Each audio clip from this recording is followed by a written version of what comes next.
Dans cette vidéo, nous allons voir qu'il est parfois extrêmement compliqué de faire la différence entre le bien et le mal, à commencer par les définir. Pour David Hume, la morale est question de sensation. Lorsqu'il m'arrive quelque chose ou que je vois quelque chose arriver à quelqu'un, si cela me fait me sentir bien, alors c'est moral. Si cela me fait me sentir mal, alors c'est immoral. Pour Platon,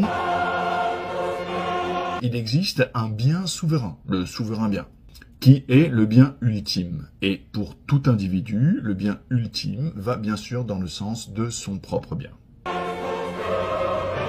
Qu'est-ce que ça veut dire tout ça ? Qu'est-ce qui est bon? Qu'est-ce qui n'est pas bon? Pas dans le sens de j'aime les fraises, j'aime pas les fraises, mais dans le sens de morale.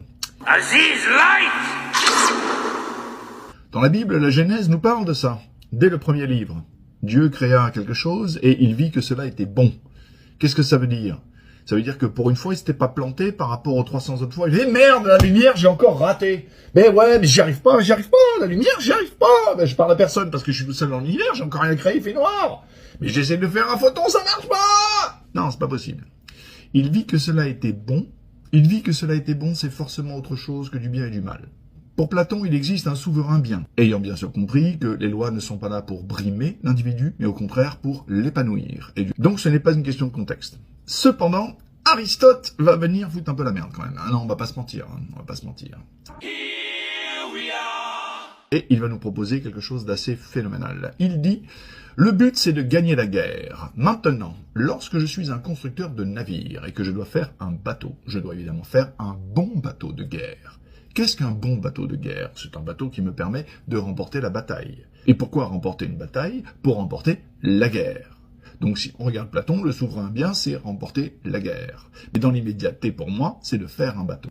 Or, si mon bateau ne dépend que du souverain bien, alors je n'ai aucun critère pour construire un bateau comme ci ou comme ça, à savoir, soit un tout petit, soit un gros. Or, ce qui va déterminer si un bon bateau de guerre est petit ou gros, eh bien, c'est par exemple la présence de tourelles sur la plage. Des fois, il n'est pas nécessaire d'avoir des tourelles sur la plage. Mais c'est pas possible d'entendre des conneries pareilles! Les tourelles, c'est le nerf de la guerre, là!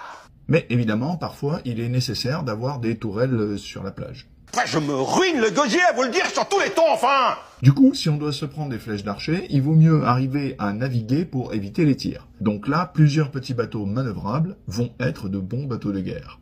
Or, s'il n'y a pas de tourelle sur la plage, alors un seul gros bateau pour débarquer les troupes va être le plus efficace.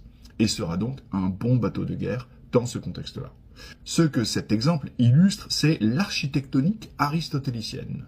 Car certes, le but ultime est de gagner la guerre, via remporter la bataille, via la construction d'un bon bateau de guerre, cependant, ce qui va déterminer le bon bateau de guerre, c'est le contexte présent, et non le souverain bien ultérieur.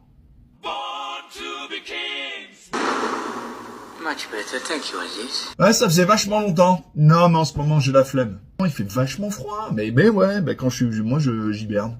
J'hiberne, les gars. Ouais, mais c'est comme ça. Eh ben franchement, c'est pas trop tôt. Je vais encore être obligé de reprendre les rênes de cette chaîne qui périclite à vitesse grand C. Si t'as pas compris pourquoi grand C, t'as besoin de revoir MC2. Et vite. À bientôt.